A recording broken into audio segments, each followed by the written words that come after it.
Les amis, bonjour, j'espère que vous allez bien. Aujourd'hui, je suis très contente de vous retrouver pour une nouvelle vidéo. Dans cette vidéo, j'aimerais vous parler d'un problème de réduction du nombre d'immigrants au Canada. Et nous allons commencer par voir pourquoi, donc quelles sont les causes qui poussent le Canada à réduire le nombre d'immigrants jusqu'à 20%, et quelles sont les catégories les plus touchées et quelles sont les villes les plus aussi touchées par cette réduction. D'abord, je vais dire comment je trouve le système canadien. Les amis, d'après moi, le Canada a un système robuste, rigoureux et flexible. D'après le gouvernement, c'est-à-dire qu'avant la pandémie COVID-19, le gouvernement avait fermé les frontières et les a ouvertes pour faire face à la pénurie de main-d'œuvre. C'est pendant la COVID, donc le gouvernement était là toujours pour ajuster, et c'est ce qu'on est en train de faire maintenant pour restreindre l'immigration de façon pragmatique jusqu'à ce que la société se rattrape sur le plan des infrastructures et des institutions.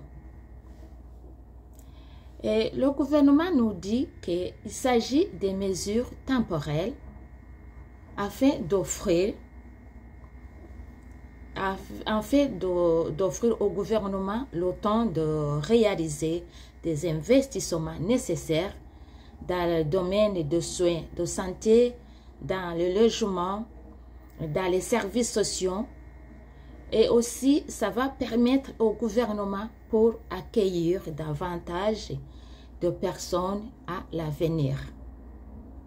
Donc, c'est-à-dire de 2025-2026 au plus, que le gouvernement sera capable d'accueillir davantage de personnes. Alors, nous allons voir quelles sont les catégories d'immigrants qui sont les plus touchées. On nous dit que l'immigration au Québec, Montréal, a vraiment explosé.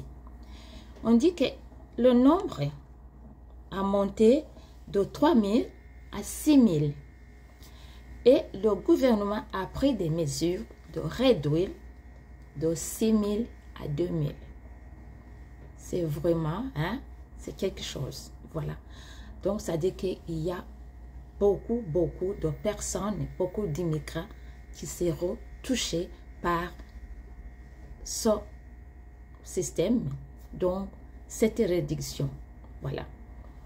Alors, les catégories qui sont les plus touchées, c'est les travailleurs temporaires en premier, et il y a les étudiants étrangers.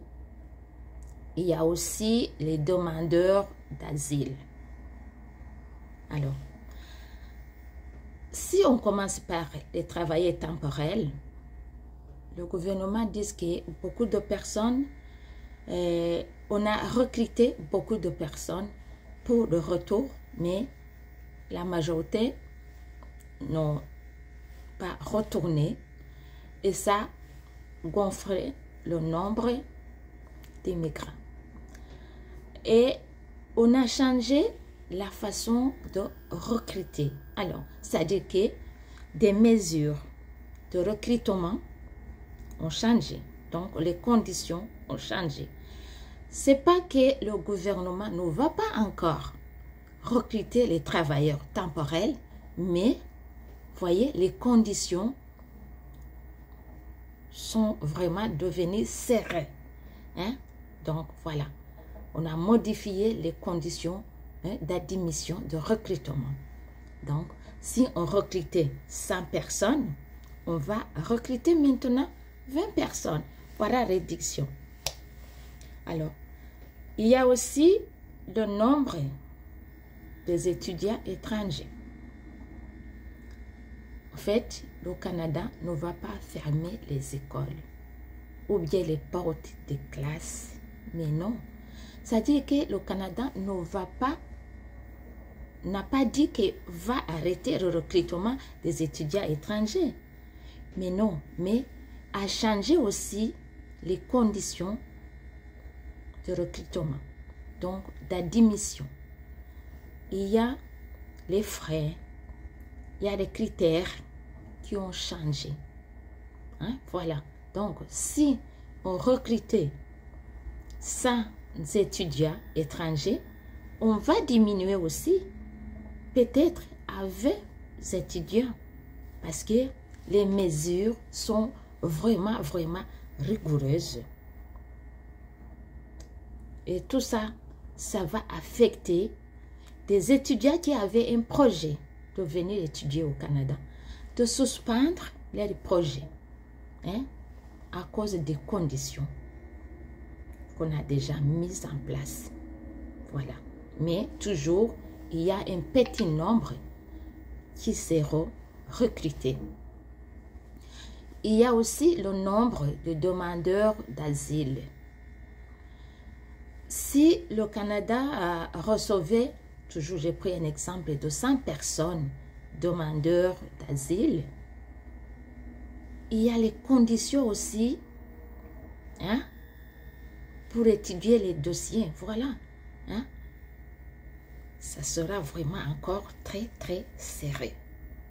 Donc, mais si vous avez un projet d'immigrer au Canada, vous avez un projet d'immigrer pour étudier ou pour travailler temporairement, les portes sont toujours ouvertes, mais sachez que les conditions sont vraiment rigoureuses. Mais il y a possibilité. Il y a un petit nombre. Mais aussi, dans l'avenir, on nous a dit que ce sont des mesures temporelles. Dans l'avenir, n'abandonnez pas vos projets. Dans l'avenir, il y a occasion. Je sais que vous avez fait vos projets il y a longtemps, mais vous avez mis la partie prévoir. Donc, soyez optimistes. Gardez vos projets. Vous savez, après une période donnée, vous savez, après la pluie, il y a le beau temps. Donc, voilà pourquoi on a dit ça, des mesures temporelles. N'abandonnez pas vos projets. N'abandonnez pas. Même si vous n'êtes pas recruté cette fois-ci, demain, il y a possibilité. Je sais que cette situation a touché beaucoup d'immigrants, surtout de Montréal, Québec. Mais gardez toujours l'espoir. Parce que après être expulsé ou autre, il y a toujours la vie qui continue. J'ai fait une vidéo qui parle de comment on peut s'intégrer, on peut s'adapter à la vie nouvelle après l'expulsion. Donc, la vie va continuer. Vous avez des moyens, vous avez des connaissances, vous avez des compétences. Vous pouvez vous adapter. Vous avez déjà appris quelques expériences. Vous allez vous adapter. Donc, gardez le courage. Chers amis, je vous dis que le Canada reste toujours le meilleur pays pour l'immigration dans le domaine éducatif, pour le travail et pour les demandeurs d'asile. Donc, gardez toujours vos projets dans l'avenir. Et si le Canada a pris ces mesures de la réduction, c'est parce qu'il nous dit que le nombre d'immigrants a explosé après la pandémie. Alors, s'ils ont réduit, ils vont toujours s'ajuster. hein, s'ajuster au niveau de la réalisation des investissements dans les domaines de santé, de logement, hein, des services sociaux, comme le gouvernement nous le dit. Donc, on espère qu'après une période donnée, ça va marcher comme sur des roulettes. Chers amis, j'espère que la vidéo vous a apporté un plus. Si c'est le cas, vous savez ce qu'il faut faire. Donc, prenez soin de vous. On se retrouve très bientôt pour une nouvelle vidéo et je vous souhaite bonne chance dans vos projets. Au revoir.